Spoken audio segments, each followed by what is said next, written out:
Phase numéro 1, la phase de la résistance et du test, qui dure à peu près 2 à 4 mois. Donc la première phase, c'est celle de la résistance et du rejet.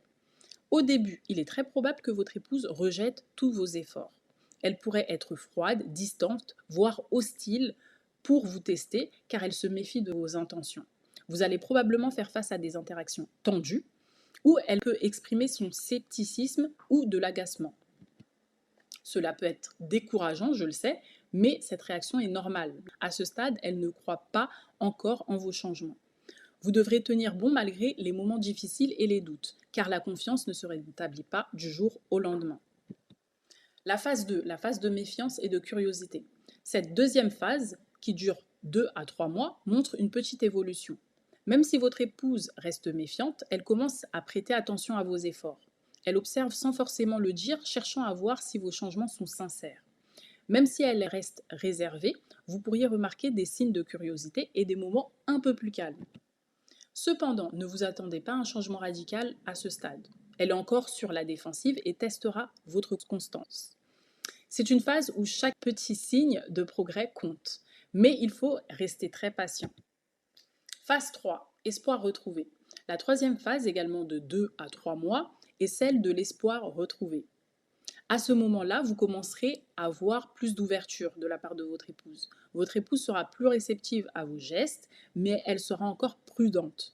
Les échanges deviendront un peu plus positifs, même si la méfiance n'a pas totalement disparu. Vous devrez continuer à montrer à travailler sur vous et que vos efforts sont durables. Les hauts et les bas sont encore fréquents à ce stade, mais l'ambiance commence à s'améliorer. C'est ici que votre constance et votre patience seront vraiment testées. Phase 4, ouverture prudente. La quatrième phase dure environ 2 à 3 mois. Elle est celle de l'ouverture prudente. Votre épouse commence à accepter de passer plus de temps avec vous, les moments de qualité deviennent plus fréquents et les tensions se réduisent. Vous commencerez à ressentir une amélioration plus nette avec plus de moments agréables. Mais attention, elle reste encore vigilante. Vous devrez continuer à prouver que vos intentions sont sincères et que vos changements sont solides. C'est une phase où la confiance commence doucement à se reconstruire.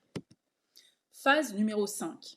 Première étape de confiance. Cette phase numéro 5, qui dure également de 2 à 3 mois, marque le début d'un rétablissement progressif de la confiance. Les discussions deviennent plus ouvertes et votre épouse commence à se confier un peu plus. Elle partage davantage ses émotions et vous parle de sujets plus personnels. La méfiance diminue et vous commencez à avoir une vraie amélioration. C'est une étape où vous devez rester vigilant pour ne pas retomber dans vos anciennes habitudes. La complicité renaît, mais elle reste fragile, donc il faut continuer à avancer avec précaution. Phase numéro 6, intimité émotionnelle. La sixième phase, également de 2 à 3 mois, est celle de la renaissance de l'intimité émotionnelle. Les conversations profondes et sincères réapparaissent. Vous ressentez un vrai rapprochement et la complicité revient. Les échanges sont plus légers, marquée par des rires et des moments agréables. C'est une phase où l'on redécouvre l'autre et où l'on reconstruit un lien fort. Cependant, pour que cette intimité perdure, vous devrez continuer à nourrir la relation avec l'empathie et de l'écoute. Phase numéro 7, réévaluation de la relation. La septième phase, sur 2 à 3 mois, est celle de la réévaluation de la relation par votre épouse. Votre épouse réfléchit sérieusement à l'avenir de votre couple. Les moments passés ensemble sont plus réguliers et elle commence à envisager un futur à deux. Cette phase est marquée par un mélange de prudence et d'espoir. Elle pèse les pour et les contre et se demande si vos changements sont suffisants pour envisager de reconstruire ensemble. Il est crucial de continuer à montrer que vous êtes engagé et prêt à faire des efforts nécessaires pour réussir cette nouvelle chance. Phase numéro 8, engagement renouvelé. Enfin, cette dernière phase, d'une durée de 2 à 4 mois, est celle de l'engagement renouvelé. Si toutes les étapes précédentes se sont bien déroulées, votre épouse pourrait décider de redonner une chance à votre relation. La méfiance s'estompe et un nouvel engagement mutuel se forme. Vous vous engagez à reconstruire ensemble une relation plus forte et plus équilibrée. C'est une phase de renouveau où vous pouvez enfin profiter du résultat de vos efforts. Vous ressentirez un profond sentiment de satisfaction et de joie, prêt à construire un avenir meilleur. Donc, bien évidemment, ces étapes sont conçues pour vous préparer à votre parcours qui sera long et difficile. Il est important de vous préparer à ce que cela puisse prendre du temps et demander beaucoup d'efforts. C'est pour ça que j'ai créé toutes ces phases.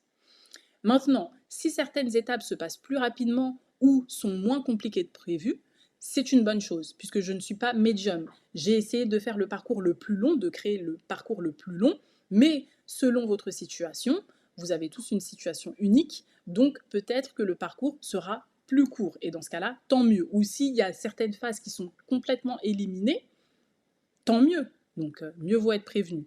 Cependant, il est préférable d'être prêt à rencontrer le plus d'obstacles possible pour ne pas être pris au dépourvu, comme je l'expliquais. Cela vous aidera à affronter avec calme et de sérénité. Évidemment, avant d'entrer en contact avec votre épouse, afin de commencer ces étapes, ces phases, assurez-vous d'avoir déjà travaillé sur vous-même pour être prêt émotionnellement. Comme je vous ai dit, ce sera difficile émotionnellement, surtout si vous n'êtes pas prêt. Même si vous continuez à grandir et à évoluer tout au long du processus de réconciliation et au-delà, car vous ne cesserez jamais de vous développer en tant qu'être humain. À la fin de ces phases, vous pourrez accepter le divorce, naturellement et sans regret, avec une paix intérieure. Si, malgré tous vos efforts pour vous améliorer, pour améliorer la relation, votre femme décide toujours de divorcer, de partir. Il est aussi possible que vous réalisiez, au cours des phases, que vous ne souhaitez plus continuer ce mariage. C'est possible que vous-même vous vous dites, en fait, finalement, ça ne m'intéresse plus, je ne veux plus rester dans ce mariage. Car en découvrant qui vous êtes réellement, en comprenant ce que vous pouvez offrir et ce que vous attendez d'un couple, d'une relation, vous pourriez réaliser que ce mariage ne vous convient pas non plus. En étant conscient des défis à venir et en restant ouvert au changement, vous augmentez vos chances de réussir ce processus de réconciliation. Cela vous aidera à éviter de vous décourager et vous préparer mieux à affronter les difficultés.